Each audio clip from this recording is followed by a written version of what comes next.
Британские ученые провели опрос и предложили продолжить фразу «Для меня ремонт– это…» Среди вариантов ответа были семейный тимбилдинг, головная боль, отдых от работы, причина ссор с близкими и неминуемое испытание для нервов и кошелька.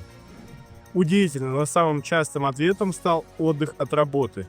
Да что они там шалят, темнят. Давайте все-таки проверим, да, дорогие друзья. Напишите вот в комментариях, что для вас ремонт.